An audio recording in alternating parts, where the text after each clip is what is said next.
জয় গুরু। নমস্কার সকলকে।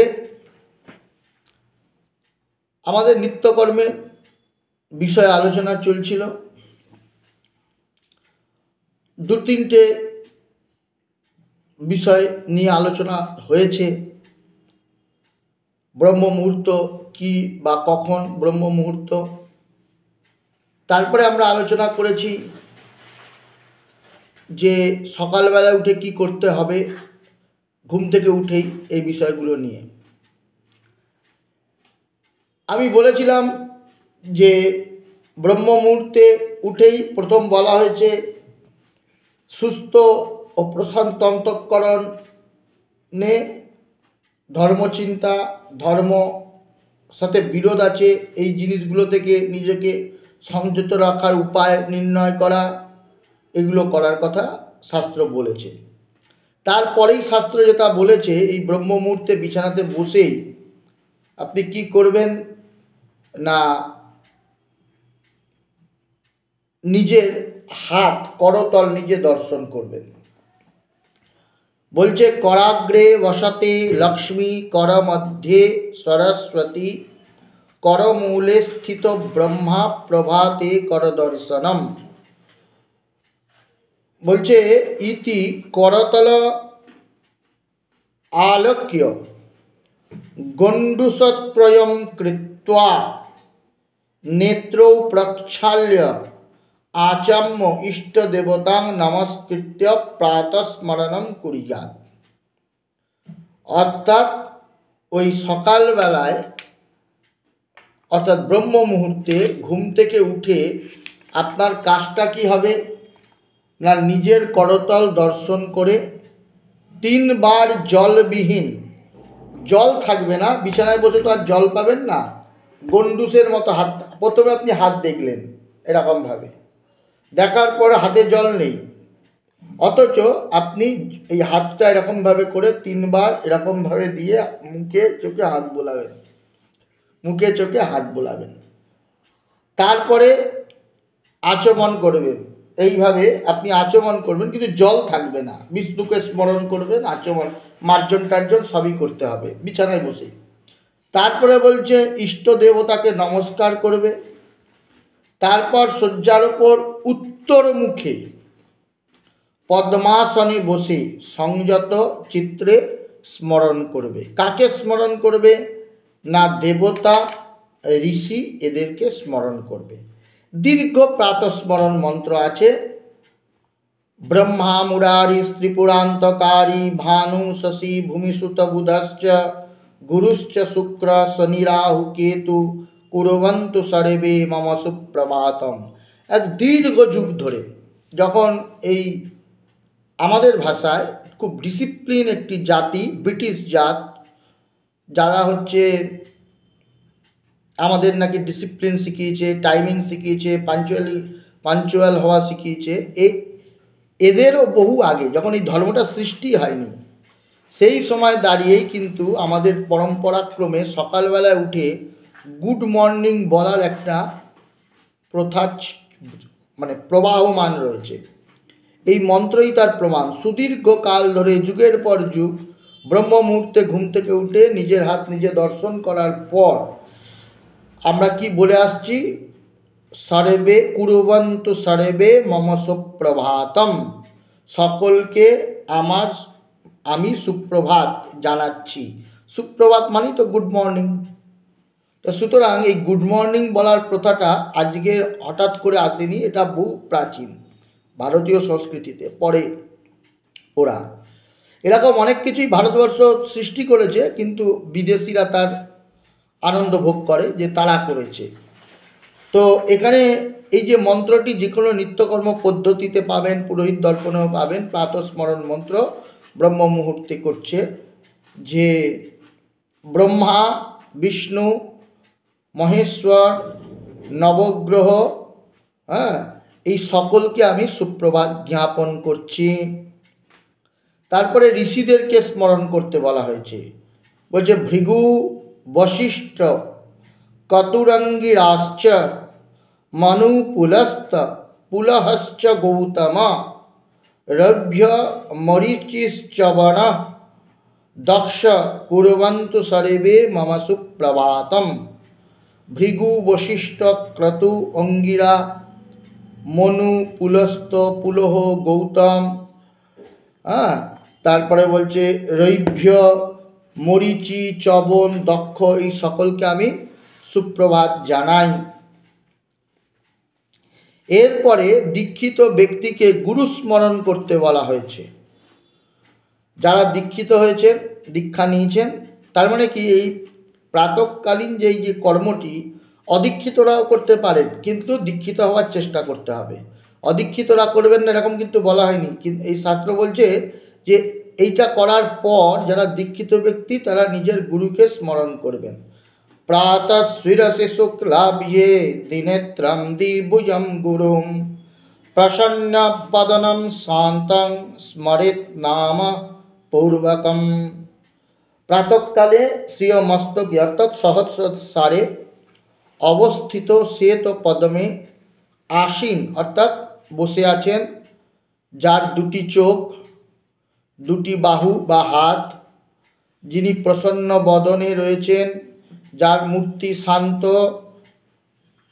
সেই গুরুর নাম গ্রহণ করি, তাকে আমি স্মরণ করি। অর্থাৎ এই রকম নিজের গুরুকে চিন্তা করবেন, নিজের গুরুর নাম স্মরণ করবেন। বলছে যার বাক্যামৃত নমস্তে গুরবে তস্মাৎ ইষ্টদেবস্বরূপিণে यस्य বাক্যামৃতং হন্তে বিষম সংসার সংযকম। বলছে যার বাক্যামৃত মানে যার বাক্য হচ্ছে অমৃত স্বরূপ, সংসার নামক যে বিষ, সেই বিষের জ্বালা যিনি নাশ করেন, ইষ্ট দেবতা স্বরূপ সেই গুরুকে আমি প্রণাম করি। দীক্ষিত ব্যক্তিকে করতে বলা হয়েছে। এরপর যে কর্মটি করতে বলা হয়েছে বলছে দীক্ষিত এবং অদীক্ষিত সকলেই এই গুরুকে চিন্তন করার পর, দীক্ষিত ব্যক্তিরা তো গুরুকে চিন্তন করবেন, কিন্তু এর পরের যে কর্মটি সেটা দীক্ষিত অদীক্ষিত সকলেই করবেন। কি কাজ? অহম দেব না চান্যাস্মি, আমি দেবতা অন্য কেউ নয়। ব্রহ্মৈবাহম না শোক ভাব, বলছে যে আমি ব্রহ্মস্বরূপ, আমার কোনো শোক ভাবই নেই।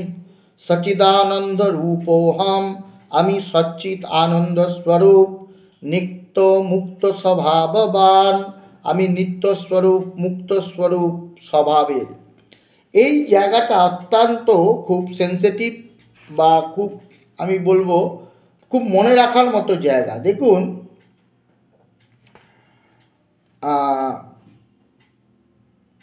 এই যে অহম দেব, এই কথাটা যখন আমি ভাববো সকালবেলায় উঠেই বিছানায় বসে আমি দেবতা, তাহলে আমি একটা অবৈধ কাজ করতে পারবো না।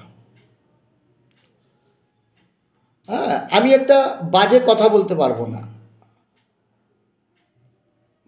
ব্রহ্মস্বরূপ আমি, আমার মধ্যে কোনো শোক থাকতে পারে না। ব্রহ্ম তো সচিদানন্দ স্বরূপ, আনন্দ স্বরূপ। এইগুলো যখন ভাববো তখন আমি কিন্তু মানে নিত্য আনন্দ স্বরূপ মুক্ত স্বরূপ হয়ে যাব। এবার এটা আজকে বলে দিলেই সাথে সাথে হবে না। এই যে আমি বলেছি নিত্য, কেন এটা রোজ করতে বলেছি? এটা করতে করতে ভাগবতে একটা খুব সুন্দর জিনিস আছে, ভাগবতে 24 অবতার বা 24 গুরুর প্রসঙ্গ আছে। সেখানে আমরা দেখতে পাই যে কাঁচ পোকাকে চিন্তা করতে করতে আরশোলা কাঁচ পোকার ক্ষেত্রে রূপান্তরিত হয়েছে। এরকম একটা ভাগবত, শ্রীমদ্ ভাগবত মহাপুরাণে একদম শেষের দিকে আপনি এই প্রসঙ্গ পাবেন যে দত্তাত্রেয় অবতার যখন 24 গুরু বা 24 অবতারের বর্ণনা দিচ্ছেন, সেখানে কাঁচ পোকা বা জোনাকি পোকাকে চিন্তা করতে করতে অন্ধকার ঘরের মধ্যে একটা আরশোলা, সে ওই অন্ধকার ঘর আরশোলাটা আছে আর ওই কাঁচ পোকাটা আছে, অর্থাৎ জোনাকি পোকা আছে। এই অন্ধকার ঘরে আরশোলা কিচ্ছু দেখতে পাচ্ছে না, খালি ওই জোনাকি পোকাটাকেই দেখতে পাচ্ছে বা কাঁচ পোকাটাকে দেখছে। সে এবার দেখতে দেখতে রোজ ওইটাই সব সময় দেখতে দেখতে দেখতে ওই কাঁচ পোকারই সে চিন্তা করা তার মধ্যে শুরু হয়ে গেল।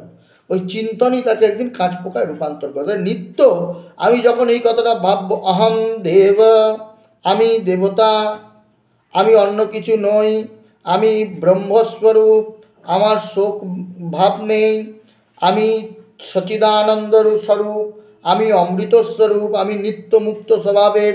এটা রোজ বলতে বলতে, রোজ ভাবতে ভাবতে আমার কিন্তু মুক্ত, আমি মুক্ত পুরুষ হতে শুরু করব, শোক থেকে, জ্বালা থেকে, সব কিছুর থেকে।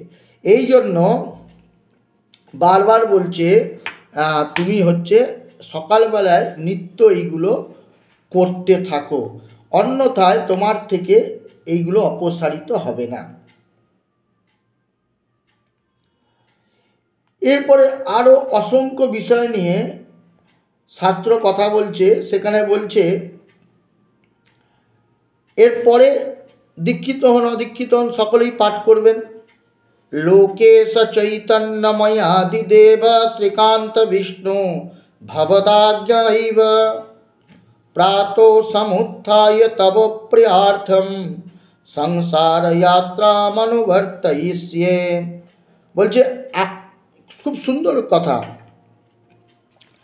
বলছে যে এই ত্রিলোকে,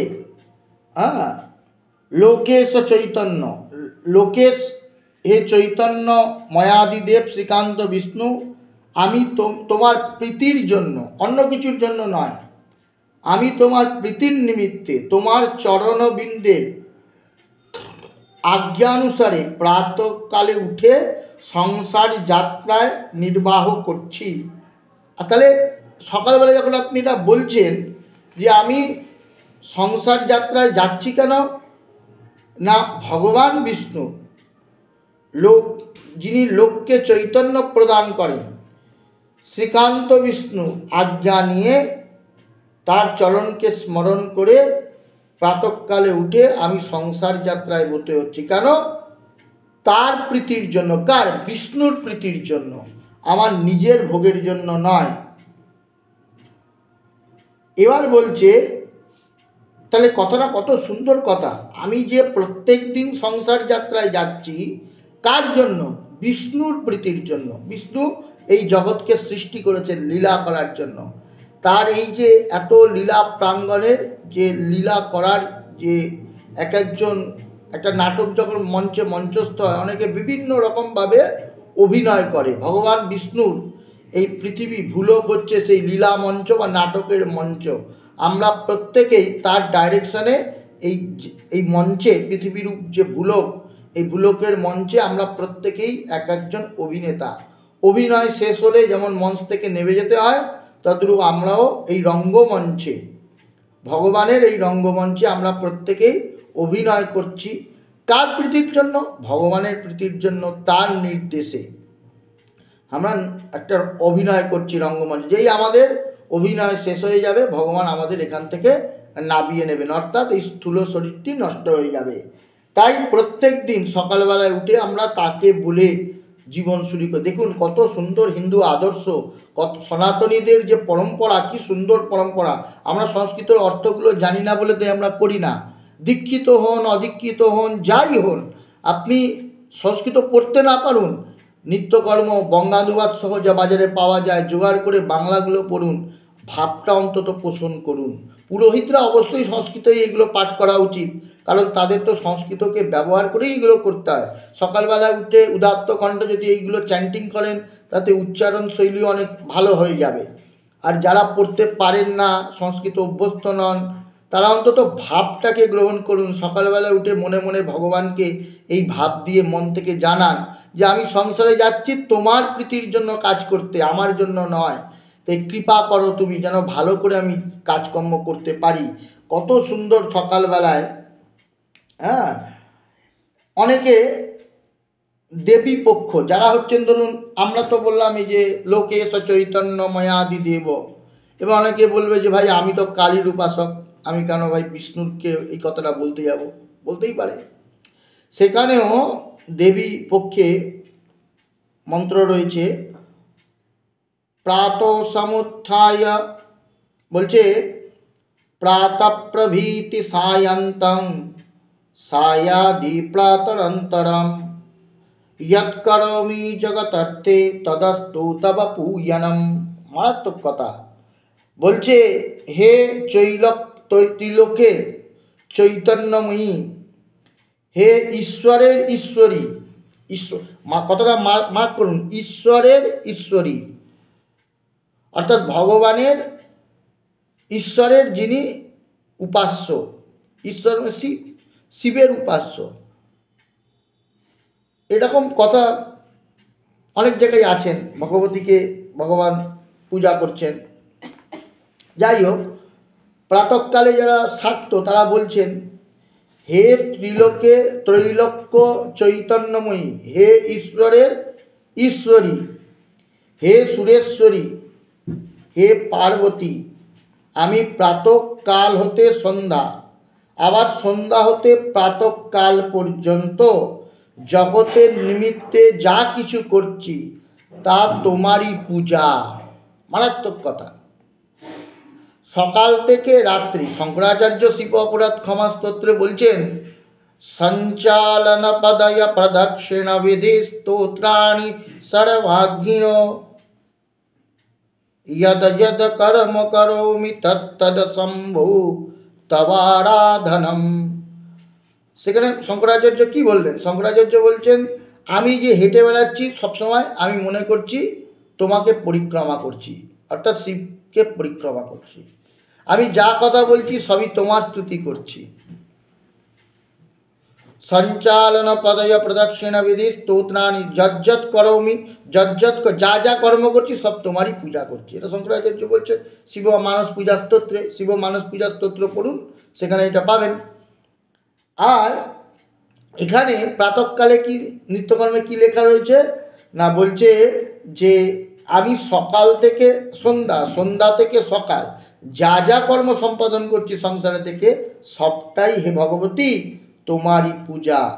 তোমার প্রীতি সম্পাদনের জন্যই তোমার চরণারবিন্দের আজ্ঞানুসারে প্রাতঃকালে উঠে আমি সংসার যাত্রা নির্বাহ করছি। ত্রৈলোক্য রক্ষাধিমহে সুরেশি শ্রী পার্বতী তদ চরণাজ্ঞৈব প্রাতসমুত্থায় তব প্রিয়ার্থ্যম সংসার যাত্রামনুবর্তয়িষ্যে। এত সুন্দর কথা, চিন্তা করুন, ভাবার্থতাগুলোকে নিতে হবে। আপনি ব্রাহ্মণ না নমশূদ্র আমার জানার দরকার নেই, আপনি ভগবানের সন্তান, এটা সবার প্রথমে। নিত্যকর্ম, দেখুন আমি কোনো বর্ণবিদ্বেষী লোক নয়। অনেকে আমার অনেক ভিডিও দেখে মনে হয়েছে তিনি ভাই বর্ণবিদ্বেষী। আমি কোনো কোনো মানুষকে আমি অবমাননা করি না, কিন্তু আমার বক্তব্য হচ্ছে যার যেই কর্মে অধিকার শাস্ত্র দিচ্ছে সে সেই কর্মটি করুক। নিত্যকর্মে সবার অধিকার আছে, সবাই করবে, কিন্তু নিত্যকর্মের মধ্যে স্পেসিফিক কিছু কিছু জিনিস আছে। যেমন অদীক্ষিত ব্যক্তির যেটা করার কথা না সে তিনি করতে যাবেন কেন? দীক্ষিত ব্যক্তি যেটা করার কথা দীক্ষিত ব্যক্তি সেগুলো করবেন। অদীক্ষিত ব্যক্তির যেগুলো নিষেধ আছে অদীক্ষিত ব্যক্তি করবেন না। ব্রাহ্মণের ক্ষেত্রে যেগুলো করার বিধি আছে ব্রাহ্মণ সেগুলো করবেন। ব্রাহ্মণের ক্ষেত্রে যেটা করার বিধি নেই সেটা ব্রাহ্মণ করবেন না। আমার কথা হচ্ছে শাস্ত্র ভালো জিনিস, শাস্ত্রের এই কাজ করলে ভালো ফল লাভ হয়। এটা যেখান থেকে আমি শিখলাম, যে শাস্ত্র থেকে আমি শিখলাম, সেই শাস্ত্র যেগুলোকে নিষেধ করলো তখনই আমি তার বিরুদ্ধে খাড়া হয়ে গেলাম। এটা ঠিক হলো না। আমার বক্তব্য হচ্ছে এইটা, প্রত্যেকটা মানুষের, প্রত্যেকটা হিন্দুর নিত্যকর্মের অধিকার আছে। সকালবেলা উঠে আপনি উদাত্ত কণ্ঠে পাঠ করুন বা মনে মনে ভগবানকে এই কথাগুলো বলুন, যার থেকে আপনি সৃষ্ট। এরপরে আবার একটা শ্লোক আছে, নিত্যকর্ম বই মানুষ গুরুত্ব দিয়ে পড়েন না, একটু যদি পড়তেন তাহলে অনেক, মানে আমাদের পরম্পরাটা যে কত মধুর স্মার্ত যে ধর্মাচরণ, তাতে অনেকে বলেন শুষ্ক, এখানে প্রেম ভক্তি নেই। এটা হচ্ছে ভেতরে না ঢোকার কারণেই এই কথাগুলো বলেন। এই মানেগুলো যখন বুঝে বুঝে আপনি পড়বেন এবং আচরণ করবেন তখন দেখবেন স্মার্ত বিধিটা পুরো প্রেম আর ভক্তির জোয়ার। ভালোবাসা ছাড়া এখানে কোনো কথা নেই, পুরোটাই ভালোবাসা। এখানে যা কর্ম স্মৃতিশাস্ত্রে সবটাই ভালোবেসে এবং ভালোর জন্যে। তিতো খেলে যেমনি সাময়িক কষ্ট হয় কিন্তু আখেরের লাভ হয়, ততটুকু স্মার্ত বিধিও তাই। এরপরের যেটা আছে মহাভারতের, কলি দোষ নাশের জন্য সকালবেলা উঠে পাঠ করতে হয়। সেখানে বলছে, কর্কটকস্য নাগস্য দময়ন্তানলস্য চ ঋতুপর্ণস্য রাজর্ষে কীর্তনম কলিনাশনম। বলছে কলি দোষ নাশের জন্য। কলি তো ধর্মের তিনটি পা নষ্ট হয়ে গেছে, একটি পায়ের ওপর দাঁড়িয়ে আছে। তা বলছে কলিদোষ নাশের নিমিত্তে সকালবেলায় কর্কট টকক নাগ, নল, দময়ন্ত ও ঋতুপর্ণের নাম স্মরণ করবে। তাহলে কর্কট নাগ, নল, দময়ন্তী এবং রাজর্ষি ঋতুপর্ণের নাম স্মরণ করবে। তাতে কি হবে? কলির যে দোষ তোমার উপর ক্রিয়া করবে না, কলিযুগের যে অশুভ দোষ, সেই দোষ তোমার উপর ক্রিয়া করবে না। কখন না, যখন তুমি সকালবেলা প্রত্যেক দিন উঠে এই 4টি নামকে স্মরণ করবে। কি কি নাম? কর্কট নাগ, নল দময়ন্ত বা দময়ন্তী, নল দময়ন্তীর নাম, আর রাজর্ষি ঋতুপর্ণের নাম।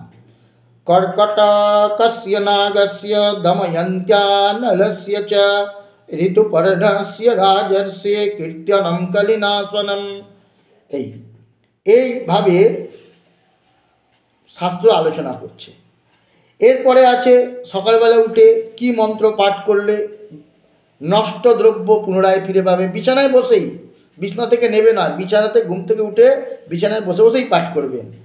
সকাল ওই অবস্থায় বসে কি মন্ত্র পাঠ করলে অর্থনাশ বন্ধ হবে। অনেকের আছে না, বলেন আমার খুব অর্থক্ষয় হচ্ছে, আমার জিনিস হারিয়ে গেছে। সকালবেলা উঠে কি মন্ত্র পাঠ করলে জিনিস পুনরায় ফিরে পেতে পারেন? কি মন্ত্র পাঠ করলে হচ্ছে আপনার অর্থনাশ রোধ হবে? এটা কিন্তু পরম্পরাক্রমে পাঠ্য। তো আমি আজকে এই কলি নাশ যাতে হয়, রোধ হয়, সেইটা যতখানি আলোচনা করলাম। আগামী পর্বে আমি আলোচনা করব অর্থনাশ নিবারণ ও নষ্ট দ্রব্য পুনর্প্রাপ্তি থেকে। আশা করি এর দ্বারা আপনাদের মধ্যে একটা, যারা প্রত্যহ আচরণ করেন সমস্যা নেই, যারা জানতেন না তারা অন্তত এই বিষয়টায় অবগত হলেন। তারা হয়তো আগামী দিন থেকে এগুলো পালন করবেন, আচরণ করবেন এবং সমৃদ্ধ হবেন। আমাদের সমাজও সমৃদ্ধ হবে। জয় গুরু, নমস্কার সকলকে।